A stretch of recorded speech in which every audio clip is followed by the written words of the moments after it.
अस्सलामुअलैकुम and hello everyone, welcome back to my channel Mishi daily routine. तो आज के व्लॉग में मैं आपके साथ बहुत ही अमेजिंग से टिप्स एंड ट्रिक्स शेयर करने वाली हूँ जो कि किचन से ही रिलेटेड होंगे।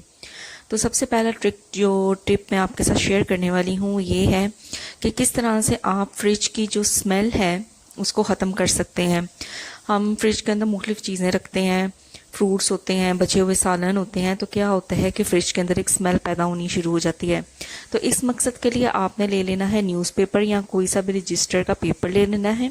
पानी के साथ उसे थोड़ा सा आपने गीला करके बिल्कुल इसी तरह से फोल्ड कर देना है जिस तरह से मैंने किया है।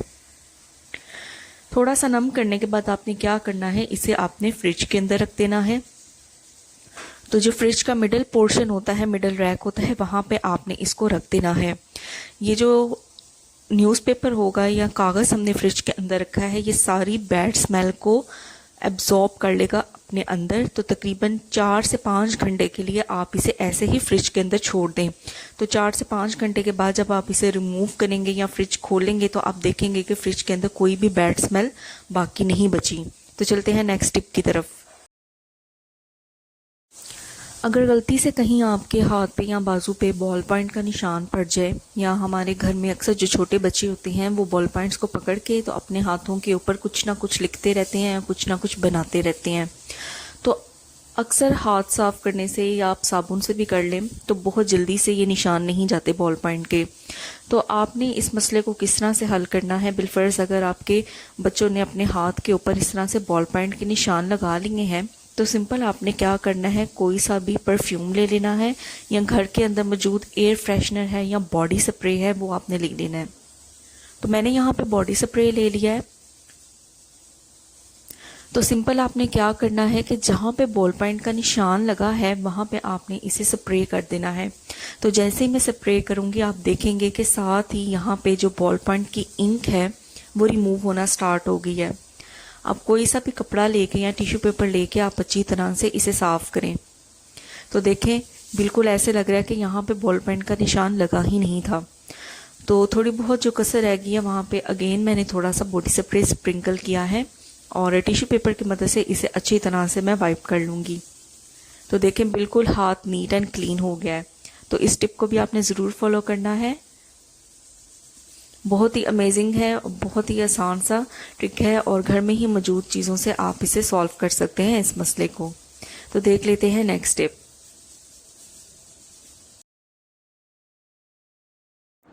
अच्छा जी, बहुत ही बेहतरीन सा टिप मैं आपको बताने लगी हूँ, वो भी घर में मौजूद काले चनों के साथ। जी हाँ जी, काले चने तो हर घर में मौजूद होते ही हैं। तो इनका बहुत ही ज़बरदस्त सा यूज़ मैं आपको बताऊँगी। हमारे घरों में चीनी होती है और ज़ाहिर है ज़्यादातर जो चीनी है वो हम लोगों ने किचन में रखी होती है।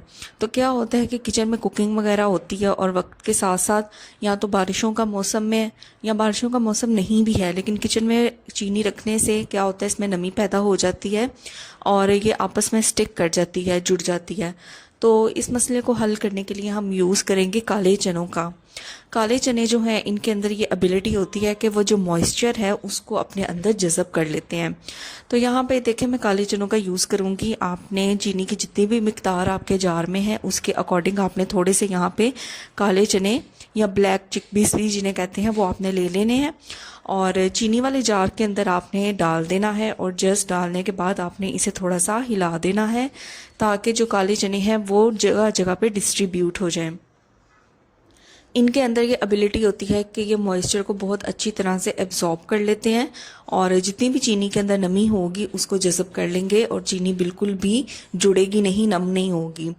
तो है ना अमेजिंग सा टिप कि आपने कभी सोचा था कि काले चनों को यूज़ करके आप अपनी चीनी को किस तरह से सेव कर सकते हैं नमी से। तो इस टिप को भी आपने ज़रूर फॉलो करना है। तो चलते हैं नेक्स्ट टिप की तरफ।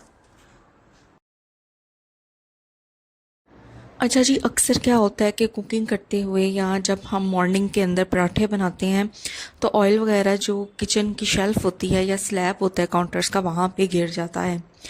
तो हम क्या करते हैं कि इसे किचन टॉवल से या टिश्यू पेपर से साफ़ करने की कोशिश करते हैं। वो साफ़ तो हो जाता है लेकिन जो पीछे ग्रीस होती है वो वहाँ की वहाँ ही रहती है।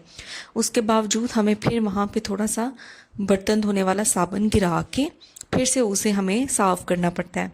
तो इस तरीके को आप अगर फॉलो करेंगे जो मैं आपको बताने लगी हूँ, तो बग़ैर आप सोप यूज़ किए, किचन टॉवल यूज़ किए, आप बहुत आसानी से ऑयल को रिमूव करते हैं किचन की शेल्फ से। तो आपने ले लेना है थोड़ा सा खुश्क आटा, और जहाँ पे ऑयल गिरा है वहाँ पे आपने स्प्रिंकल कर देना है खुश्क आटे को, और इसको मिक्स करना आपने स्टार्ट कर देना है।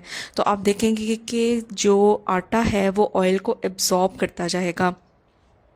अगर आपके दिल में ये सवाल आता है कि इस तरह तो आटा ज़ाया होगा, तो जी नहीं, आटा बिल्कुल भी ज़ाया नहीं होगा। आप चाहें तो इसे घर की छत पे भी रख सकते हैं, बालकनी में भी रख सकते हैं, ताकि जो परिंदे वगैरह हैं वो इनको आके खा लें। तो इस तरह से बिल्कुल भी आपका आटा ज़ाया नहीं होगा।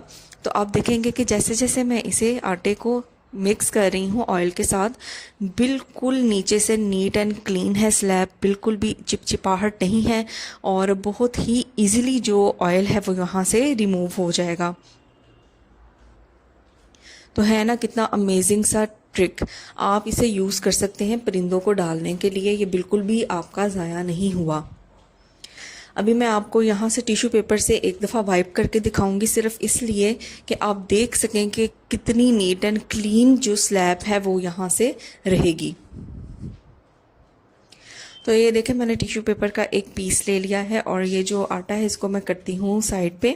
तो ये देखें, बिल्कुल भी स्टिक नहीं किया, बिल्कुल नीट एंड क्लीन है हमारी शेल्फ, और बिल्कुल भी आटा भी स्टिक नहीं किया। तो किस तरह उसने सारा ऑयल एब्जॉर्ब कर लिया है, और बिल्कुल भी स्लैब के ऊपर या शेल्फ के ऊपर कोई भी ऑयल का दाग नहीं रहा। तो है ना अमेजिंग सा टिप और ट्रिक, तो ज़रूर इसको फॉलो कीजिएगा। तो चलते हैं नेक्स्ट टिप की तरफ। बेकिंग सोडा, सोडा या बाइकार्बोनेट ऑफ सोडा, ये हमारे घरों में तो पाया जाता है, लेकिन इसके कितने बेशुमार फ़ायदे हैं। मेरे पास जो बेकिंग सोडा या बाइकार्बोनेट ऑफ सोडा की जो बॉटल है, इसके ऊपर लिखा हुआ है कि आप इसे किस किस मकसद के लिए यूज़ कर सकते हैं। आप इसे क्लीनिंग के लिए भी यूज़ कर सकते हैं, आप इसे कुकिंग में भी यूज़ कर सकते हैं, और एक और इसका जो यूज़ यहाँ पे लिखा हुआ है कि वो आप इसके लिए यूज़ कर सकते हैं डीऑडराइजिंग। अब ये डीऑडराइजिंग क्या होता है? डीऑडराइजिंग का मतलब है किसी भी चीज़ की स्मेल को ख़त्म करने के लिए भी आप बेकिंग सोडा का यूज़ कर सकते हैं। तो मैंने आपसे वीडियो के स्टार्ट में जो टिप नंबर 1 शेयर किया था फ्रिज की स्मेल को ख़त्म करने के लिए, वो था रजिस्टर के पेपर से या न्यूज़पेपर से आप कर सकते हैं। तो एक अदर वे है जिससे आप कर सकते हैं फ्रिज की स्मेल को ख़त्म, वो है बेकिंग सोडा यूज़ करके। आपने क्या करना है, थोड़ी सी क्वांटिटी आपने बेकिंग सोडा की एक छोटी सी प्याली में ले लेनी है, और सेम उसी तरह जिस तरह हमने पेपर को फ्रिज के अंदर रखा था, आपने बेकिंग सोडा की जो प्याली है या कंटेनर है छोटा सा, जहाँ जिसमें आपने थोड़ा सा बेकिंग सोडा निकाला है, वो आपने फ्रिज के अंदर रख देना है। और आप देखेंगे कि बेकिंग सोडा रखने की वजह से जो फ्रिज के अंदर जितनी भी स्मेल होगी वो ख़त्म हो जाएगी।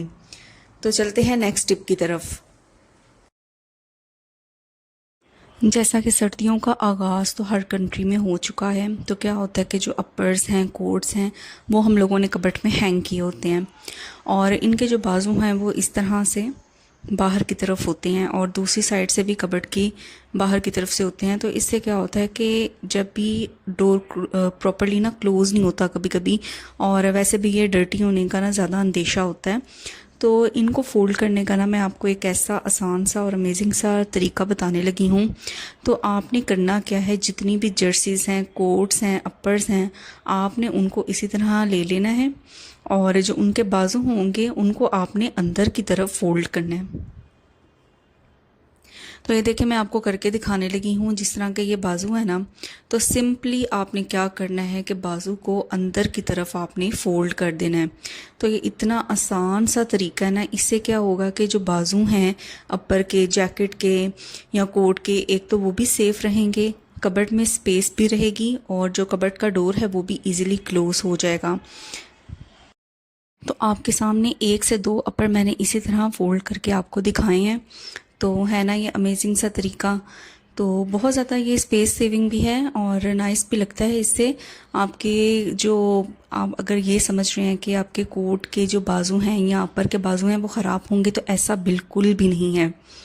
तो इस अमेजिंग टिप को भी आपने ज़रूर फॉलो करना है। और अगर आप चाहते हैं कि ऐसे ही अमेजिंग टिप्स एंड ट्रिक्स आप मेरे चैनल पे देखते रहिए तो मेरे चैनल मिशी डेली रूटीन को सब्सक्राइब करें। वीडियो अगर आपको पसंद आई है तो उसको लाइक करें, शेयर करें और इस पे प्यारे प्यारे से कमेंट करें ताकि मैं मज़ीद इसी तरह अच्छी वीडियोस बनाती रहूं।